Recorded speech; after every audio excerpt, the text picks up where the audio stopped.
So I'm actually super excited to have announced the new Ram build for the channel. It's been about 3 or 4 months since the Ram 3500 has been gone, and I finally decided on a new truck build for the channel. We're not going to go over it extensively today because today I'm actually going to be reviewing the truck itself. Let's get right into it. What it is, it's a brand new Ram EcoDiesel 1500. It comes with a 3-liter turbo diesel engine, makes about 240 horsepower, and is paired with a quite capable 8-speed transmission. The nice thing about the 8-speed transmission is obviously it helps you save fuel on highways, stuff like that. Most manufacturers are now including a higher geared transmission in order to satisfy the EPA standards. Now, this Ram did come under fire in years 2014 through 16 for the alleged emissions defeating devices that they allege that Fiat Chrysler outfitted to both this truck and the Jeep Cherokee 3-liter turbo diesel. But whether they did it or not, this year was not affected because this is brand new. The truck now has 270 miles on it. So I haven't driven it to the moon and back, but we've still got quite a fair amount of distance to, like I said, give it a fair review. So initially, this time, my last truck was actually a Bighorn, so it had the cloth seats, it didn't have the full console, and like I said, it didn't have quite a few of the luxury features that this one has. Coming down from the Audi S6, I wanted to make sure that I kept something that was nice enough on the interior that I'd actually want to be in. So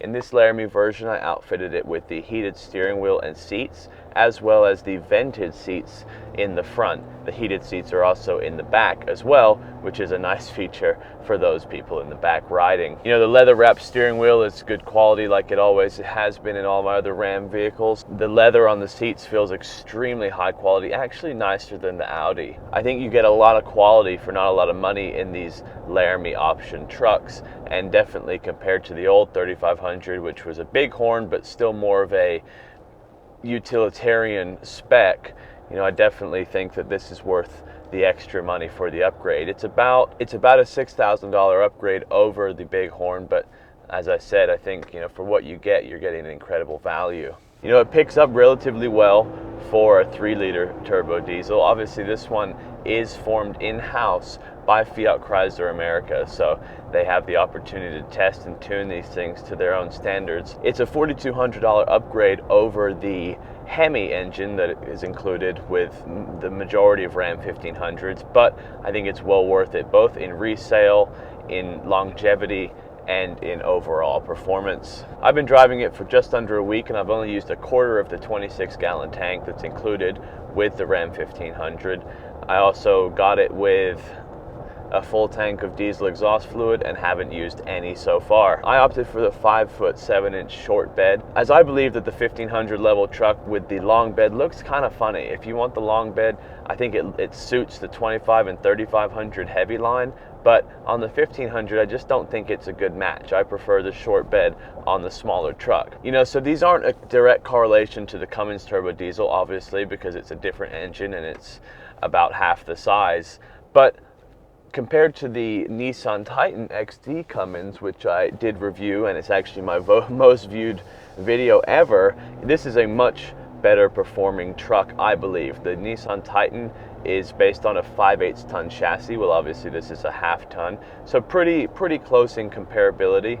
However, the Cummins engine that they got for the Nissan Titan was absolutely terrible. I think it fell completely flat on its face, which made me initially nervous about testing out this truck and even considering this truck, because obviously I didn't have a good experience with the last half-ton level truck that I drove with a diesel. The 3-liter EcoDiesel pleasantly surprised me though, as it seems very capable with a 9,300 pound towing capacity. I don't think there's really anything that I currently have that I would need to tow heavier than that. Obviously, it's perfectly capable of a car, a toy hauler, or a recreational vehicle in a bumper pull setup.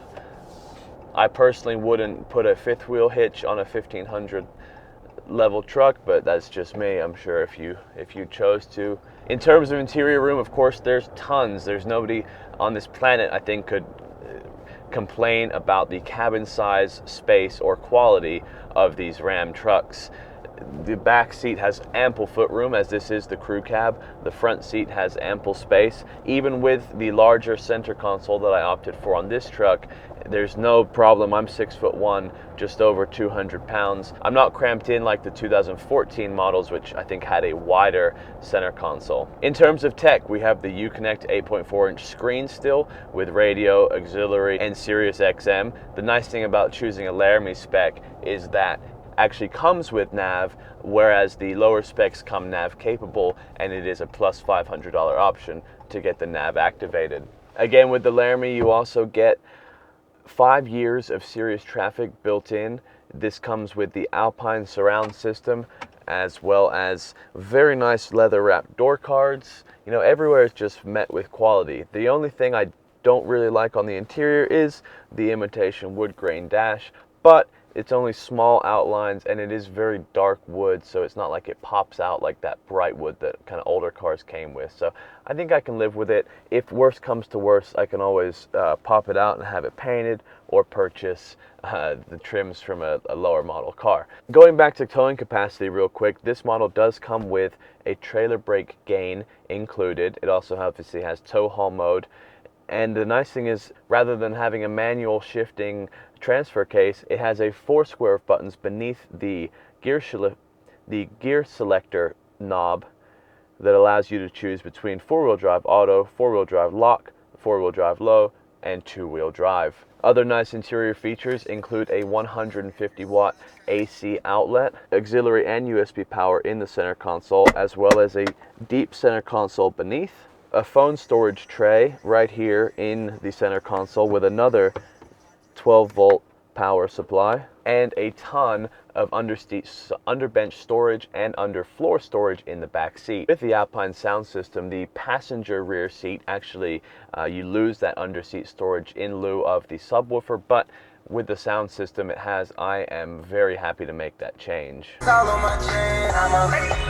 Another great feature of the Laramie edition is you do get the keyless entry and the keyless touch button start with the key fob, which my last Ram did not have.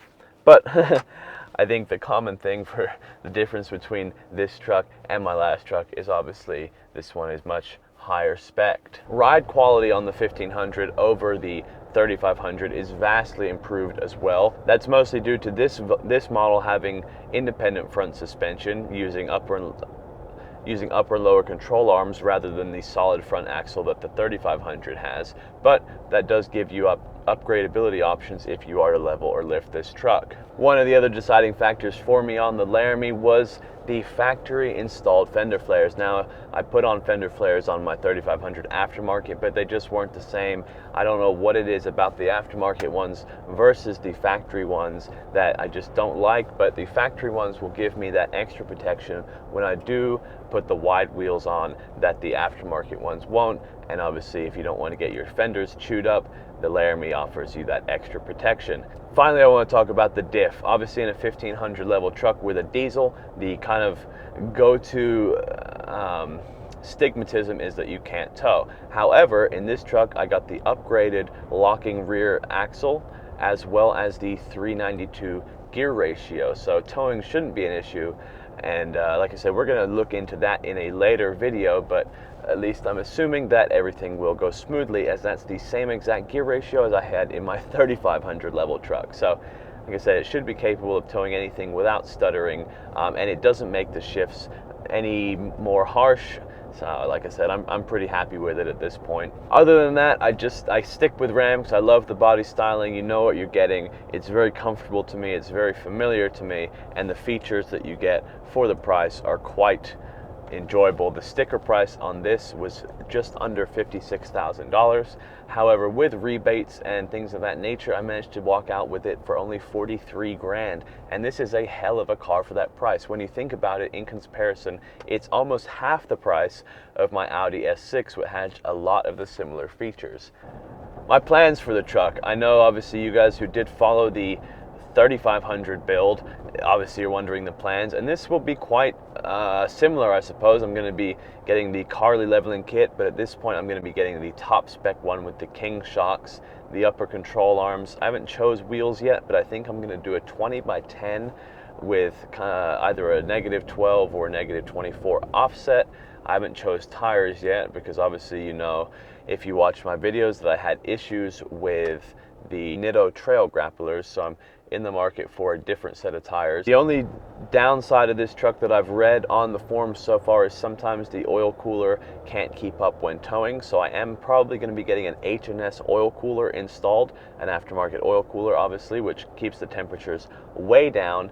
And if the popularity of this build is high enough, maybe doing a compound turbo. Now I'm going to look at my options for a compound turbo on this truck, but it seems like the low RPM boost is obviously a little bit held back just for EPA reasons, and I think from what I've read, you can get a compound turbo that will kind of boost that low RPM boost a little bit up to give you a little bit more of ease of pulling away from traffic lights and things of that nature at low speed. So I'd like to investigate that a little further also.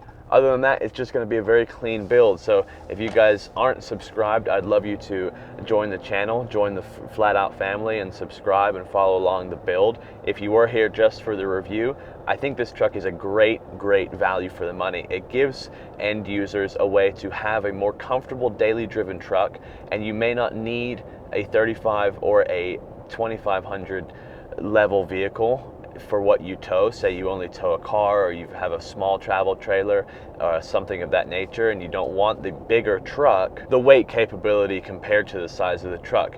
You know, I wouldn't want to tow anything for any length of distance with a Hemi, because obviously the fuel mileage, as well as just the constant drone that it makes from shifting all the time, you know, it wouldn't be a very fun experience for anybody. So, you know, this allows you to get into a diesel truck without going into kind of a semi-truck feel of the 3500, and it's still very comfortable to drive. So again, guys, pick one up if you can. If you want, have you been looking at an EcoDiesel but on the fence? The scandal, as it were, is behind us. The 2017 and 2018 models are good to go. You have no problems with recalls, no problems of anything with that nature, and really they are a very capable truck and very enjoyable to drive.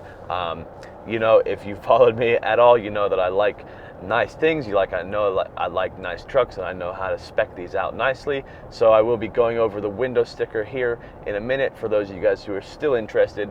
But if you're looking for just a quick answer, I'd give this one a definite thumbs up. My only complaints are, like I said, kind of the low RPM boost seems a little bit low, but the brakes are great, the handling is great, the looks are great. You know, I really don't have any complaints about this truck, or I wouldn't have purchased it for myself. So let's take a quick look at the window sticker, and then we'll conclude the video. The leather, the console, and the rear heated seats is a $695 option. My Laramie package is coded the 28H. What that is it adds the convenience group, which is a $545 option. That gives you automatic high beam control. It gives you the keyless enter and go, meaning that it's got a push button start, unlike, you know, some of the Rams have the key that you put in and turn still. It also gives you the rain sensitive windshield wipers. Again, not a huge deal because it rains like 3 times a year, but if I ever travel with this truck. The next option I got was $380. What that is the trailer, tow mirror, and brake control group. What that does is obviously gives you the tow mirrors. They are flipped down for those of you who want to play the moose game. And the trailer brake here on the dash. Charge $125 for floor mats. The 8-speed automatic HP70 transmission is a $500 option. I don't know if that's the only transmission you can get or not, but that's the one I have. Obviously, generally, every 1500 comes with either a V6 or the Hemi. So to get the V6 EcoDiesel engine, which as optioned comes with an 800 amp maintenance-free battery, a maximum duty engine cooling, and the dual rear exhaust, is a $4,270 option. However, the longevity, the fuel savings, and obviously because I'm a diesel guy, makes that worth it. The UP-Connect 8.4-inch screen with nav is a $795 option. Park Sense in the front bumper was $445. That obviously puts the sensors in the front and rear bumpers. And then the final one is the remote start that is a $245 option, but it's completely worth it. When it's cold, I start it from the house, it's running outside. So we're back in the truck, and I'm glad that we took a chance to look at the window sticker, because now you know every option, and if you like this spec, you can spec it just the same. You know, the only real competitors to this vehicle, I would say, would be like a Tundra, or obviously the F-150 diesel. I'm not a huge fan of the new GMC diesel. It's pretty new. It's a 2.7 liter Duramax. I'm not a big fan of Ford diesels or Ford trucks in general either, because they just, you know, the value you get isn't as great as I feel like it is on the Ram. So I would say the direct competitor to this is probably like a Tundra or the Titan diesel, and obviously you guys know how I feel about the Titan diesel already. The Tundra is a great option if you are deathly against diesel trucks. You know, that would be the gas equivalent. I would probably get a Tundra over a gas 1500, but like I said, if you're looking for the half-ton level diesel, I think the Ram 1500 is where it's at. Buy with confidence, subscribe to the playlist to follow the build, and we'll see you guys soon in the next video. Ryan Little. Yoga.